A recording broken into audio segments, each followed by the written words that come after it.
Allez, attention! Le Banc national d'épreuve des armes de Saint-Étienne est un service industriel et commercial de la Chambre de commerce et d'industrie de Lyon-Saint-Étienne-Roanne, qui a 3 métiers principaux, historiques d'ailleurs. Un premier métier qui est celui de l'épreuve des armes, donc on éprouve les armes, on teste les armes civiles, donc par exemple des fusils de chasse, des armes de poing, des armes pour la police, des armes pour les tireurs sportifs, pour vérifier que l'arme, lorsque l'on tire avec, ne met pas en danger son utilisateur, tout simplement. Deuxième métier qui est un métier relatif à la destruction et la neutralisation des armes.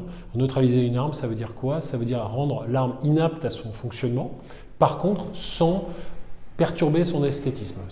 Et le troisième métier, qui est le métier de laboratoire de résistance balistique des matériaux, ça veut dire tester, quand on projette un type de projectile sur un ou plusieurs matériels, quel est l'objet, quelle est la résistance du matériel. Ça peut être le test de gilet pare-balles par exemple, de vitres blindées, ça peut être le test de plaques de blindage pour des équipements pour les forces armées.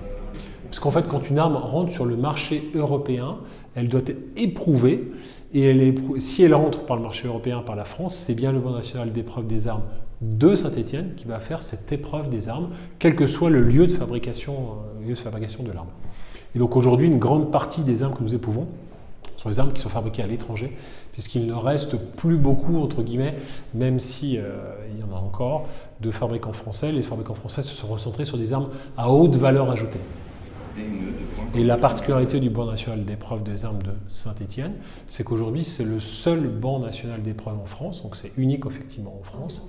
Et on exerce des métiers à la fois pour des missions pour le compte de l'État, je pense au ministère de l'Intérieur ou au ministère des Armées, mais des activités plus concurrentielles, en concurrence notamment avec les autres bancs des pays étrangers, je pense aux bancs allemands ou italiens par exemple.